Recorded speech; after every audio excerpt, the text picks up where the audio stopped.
Hi, I'm John Hornick. Welcome to lesson 58 of Chef's Apprentice, learning to cook like a pro, one small plate at a time. This lesson is pan-roasted halibut with black bean and tomato salsa. This is my take on a dish I had in a restaurant in London many years ago. The black beans and tomatoes give this dish a Latin flair. You will see that the ingredients call for a splash of wine, not a particular amount. You've now deglazed enough pans that you can judge for yourself how much wine to use, and you've also learned that the exact amount of wine that you use just really isn't important.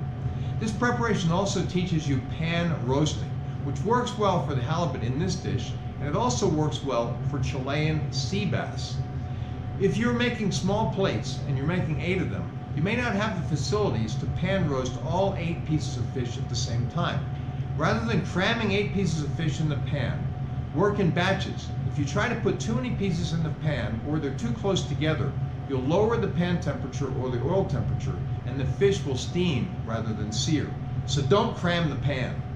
Techniques today are portioning fish, soaking beans, chopping, skinning, seeding, and dicing tomatoes, zesting, sweating a mirepoix, deglazing and reducing, seasoning, cooking beans, keeping warm, adjusting seasoning, searing, pan roasting fish, plating, and garnishing. So let's start cooking. Okay, let's talk about the mise en place for lesson 58. Now the description calls for 2 pounds of halibut from which you've removed the skin, and then you have portioned it into pieces that are about 1.5 ounces to 2 ounces per person. That's going to leave you some left over. And I've already done that with these portions here. It's important that the portions are roughly the equal size. Everyone sees that they're getting roughly the same amount. You could also use Chilean sea bass instead of using the halibut. You could also use cod. We'll also need to have 4 ounces by weight of black beans that have been soaked in cold water overnight. And we'll also need to have about 1/4 of a cup of chopped shallots, about 1/4 of a cup of chopped celery. This is probably more like 1/3 of a cup of these because I just eyeballed how much I was chopping. Also about 1 tablespoon of chopped garlic. We'll need to have a splash of white wine or vermouth. I'm using vermouth today because I don't have any white wine open. 2 Roma or Plum tomatoes that you have blanched to remove the skins, and then you've seeded and then diced. We've done all that before. It's also in my glossary on my website, chefsapprentice.com. You'll also need to have about 2 cups of chicken stock. You could use vegetable stock.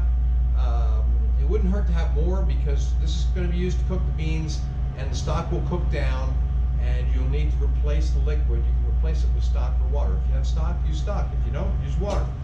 Also, we'll also need to have kosher salt and Peppermill for freshly ground black pepper, the zest of 1 lemon. We need to have 1 or 2 tablespoons of chopped cilantro. I've got a lot more here. I'm just going to take what I need when we get to that point, just for a garnish at the end. And then we'll need olive oil. Okay, that's all of the ingredients. We'll break, come back, I'll show you the equipment. Okay, let's talk about the equipment for lesson 58. You'll need a cutting board and a chef's knife. You'll need a slicing knife to portion the fish. You'll need to have a bowl to soak the beans in, and in fact the beans are soaking in the bowl right now. You also need to have a blanching pot, which is on the stove. You'll need that to plunge the tomatoes into the boiling water for 30 to 60 seconds so you can get the skin off. Then you'll also need to have a bowl for an ice bath so you can plunge those tomatoes into the ice bath, stop the cooking. A microplane grater to zest that lemon. You need to have a saucepan and a spoon so we can cook the beans. You need to have a saute pan or skillet with a lid, okay, because we're going to be doing pan roasting. That means that you're effectively creating a little oven by having the pan with a lid on it and making an oven inside, pan roasting. Okay? We'll also need to have a fish turner. Now you can use a spatula, any kind of a spatula. I'm using a fish turner. They're specially configured for getting fish to come off the bottom of the pan. They have kind of a nice flex to them, and these slots that you can see. But you don't have to use that. Use a spatula if you want. Also need to have a plate, a spoon for plating, and some plates, which we haven't picked yet. We'll do that later. Break now, come back, and start cooking. Okay, the first thing on our prep list is to sweat the mirepoix and then the garlic. So we're going to add some olive oil, about 1 to 2, well, probably close to 2 tablespoons. And we're going to put that onto medium heat. Adding the shallots.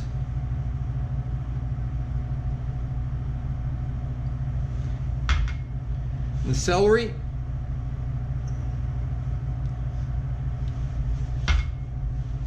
And give them a little seasoning.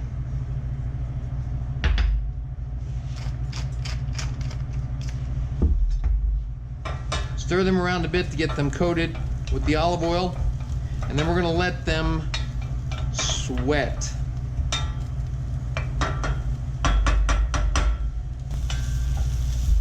Okay, the mirepoix is sweating nicely. We're going to add the garlic.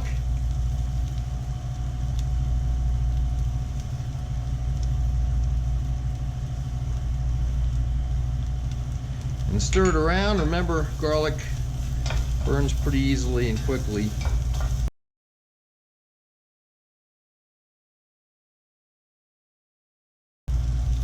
Okay, now we're going to put in a splash of white wine or vermouth.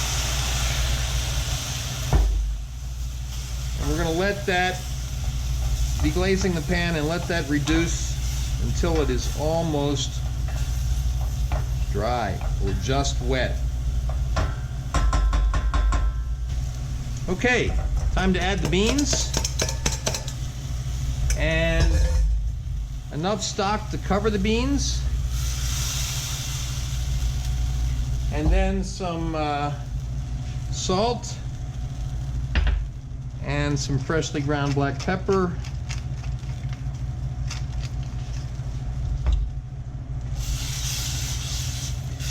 Now we're going to let this come to a boil, and then after it comes to a boil, we're going to reduce the heat and let it simmer until the beans are done. Okay, so our beans are coming to a boil. Stir them up a little bit.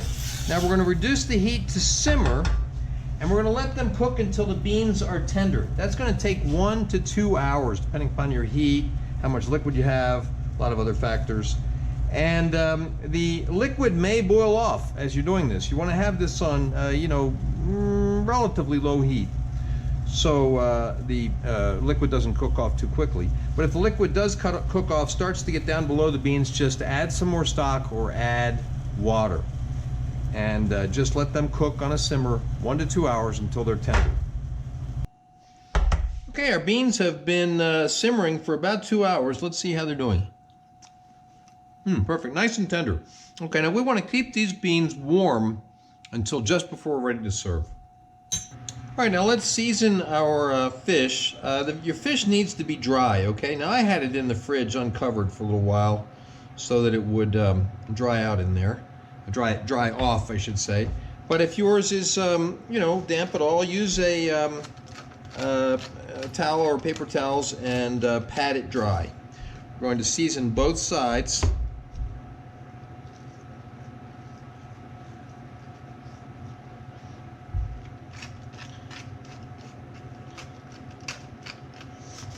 And then I just want to pat that salt and pepper onto it so it sticks on there. All right, the next thing on our list is to heat the olive oil for pan roasting the fish. So we're going to add some olive oil to the pan. I want to make sure we have good coverage now. I don't want there to be any bare spots. And we're going to put that on to medium heat. Actually, more like medium-high heat, because we're going to sear this fish first before we pan roast it. We're going to let that get hot till it's just starting to get whiffs of smoke. Okay, so our oil is just about hot enough, and what we're going to need to do is choose a presentation side. That's the side that the guest will see when you serve it. Now I can see that this was the side that had the skin on it, right? I'm not going to use that side. I'm going to use the other side as the presentation side, and we're going to sear that first. So I'm going to put that presentation side down in the pan. Make sure it's covered, coated with oil, that is. You can see I've got a little bit of an unevenness here, so you might have to move your pan around to make sure you get oil in covering the bottom of the pan. And we're going to let that sear And then after it sears for, you know, probably about, about a minute, minute and a half, then we're going to cover it and start pan roasting it. Okay, it's been about a minute and these have released. They're not stuck to the bottom, so I'm going to flip it over. Good, good, good. Now we're going to reduce the heat down to, you know, low, pretty low actually. And then we're going to cover it. Let it pan roast for about 2 minutes. So that would have been 3 minutes so far. Okay, so while the halibut is pan roasting, we're going to add these tomatoes to the black beans, and we're going to add the cilantro. Just an amount that looks good, right? Good coverage. And then we're just going to mix that up. Now the reason we want to do this close to the time that we're serving is so tomatoes really maintain their their firmness. We don't want them to get cooked basically in the beans. The beans are warm, but they're not hot like they were before. We also want the cilantro to keep its nice green color. All right, so let's keep this warm until we're ready to plate up. Oh, before we do that, let's taste it.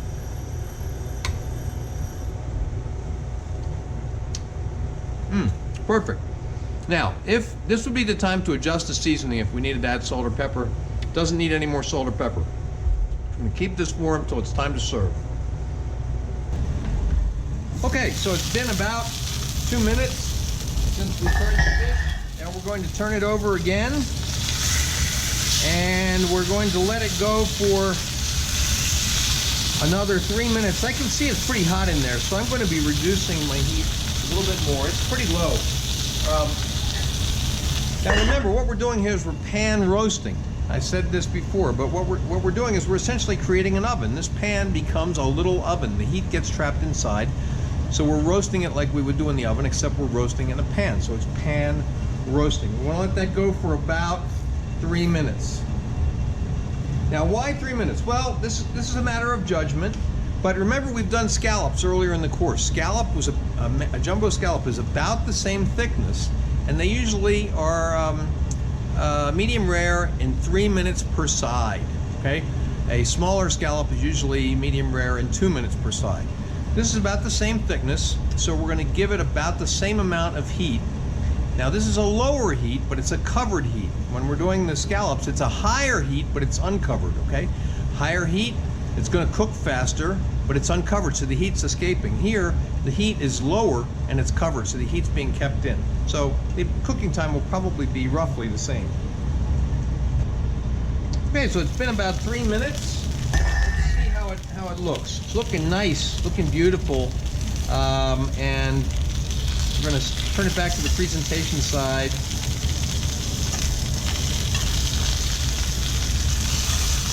Looking beautiful there. Okay. I'm pressing on it. It feels kind of firm. But I think we're done. Okay, we're going to take this off the heat. All right, so to plate up, we're going to use a slotted spoon, which I don't think I actually mentioned during the equipment part, but you should have one of these handy. Okay, now we want to have an amount of the beans salsa that is roughly proportionate to the size of the piece of fish that's going to go on top of it, okay? And remember also, if you're doing enough for 8 servings, 8 small plates, you're going to need to have enough, you're going to divide it evenly among 8 plates, all right? Now, I also see that we have a little bit of slop over here from the beans. We're going to try to clean that up so we have a nice looking plate. Okay, and then we're going to take the fish and we're going to place that on top of that salsa. Beautiful. And then we're going to garnish it with a little bit of salt,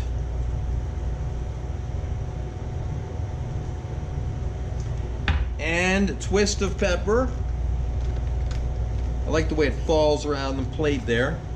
Then we're going to do a little bit of lemon zest on the top. All right.